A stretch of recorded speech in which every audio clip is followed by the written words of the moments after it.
The Egoless Reality Way of Divine Translation, from the ALETHEON, Volume 1, page 223.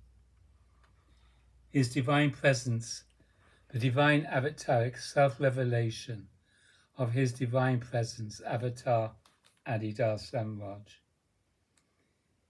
In all the doctrines of the great tradition of humankind, the separate self or ego I is described as the fundamental characteristic of human existence. Throughout the great tradition of humankind, the separate self or ego I is presumed to be fundamental to all human experience. Throughout the great tradition of humankind, the separate self or ego I is presumed even to be fundamental to the universe.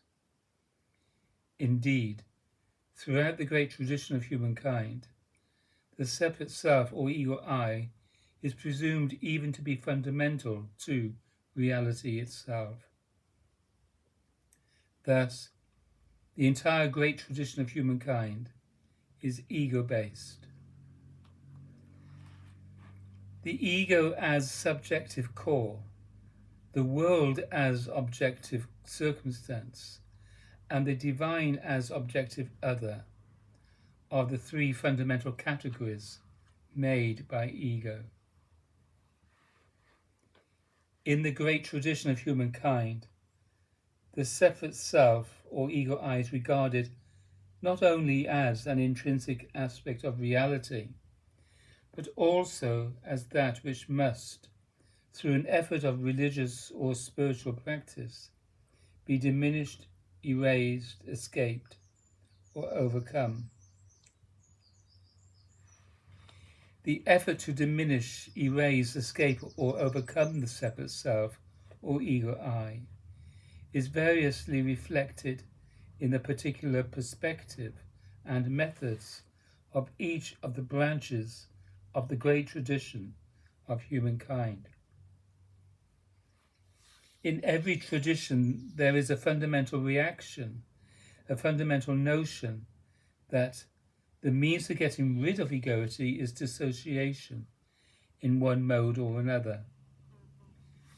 Such dissociation is expressed either as a matter of religious practice through various controls of social behavior, or as a matter of spiritual practice through techniques of seclusion and strategic isolation.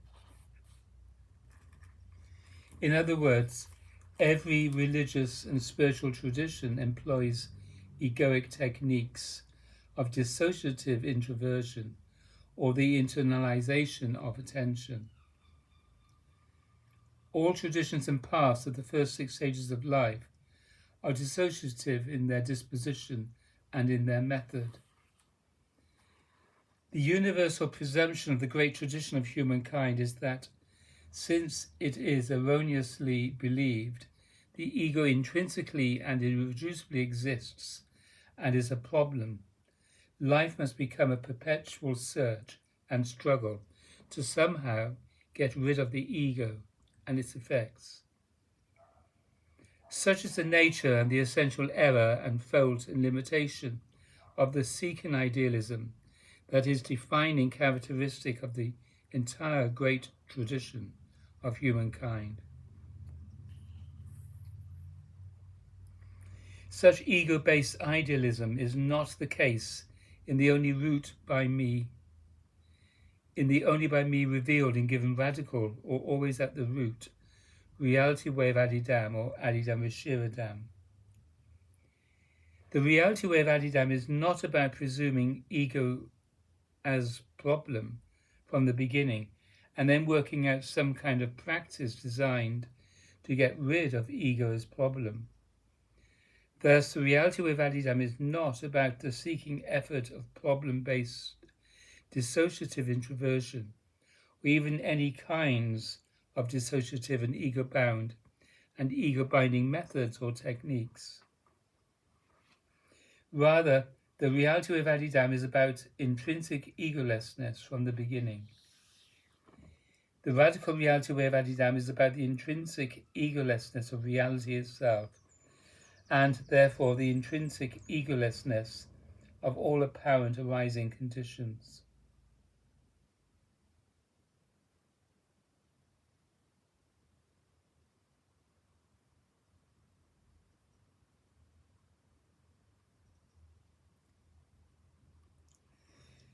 The radical reality way of Adi Da is about the intrinsic egolessness of reality itself, and therefore the intrinsic egolessness of all apparently arising conditions.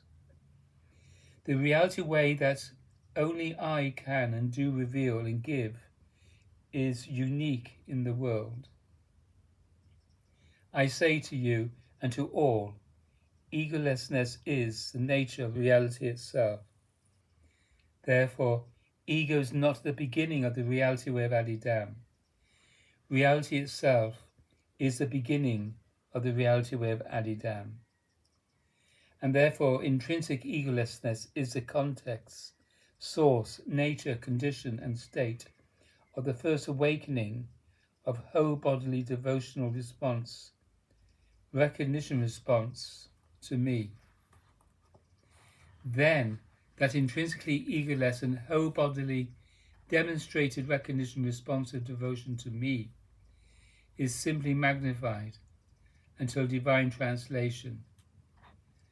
At last, in the perfect context of the only by me revealed and given seventh stage of life, the reality of Adi Da is the self-abiding divine self-recognition of all apparently arising phenomena, until self-abiding divine self-recognition of all and all demonstrates itself as divine translation. Such is the only by me revealed and given transcendental spiritual process of the radical or always at the root reality of Adi Da, or of Adi Da Vishiradam. Da, da, da.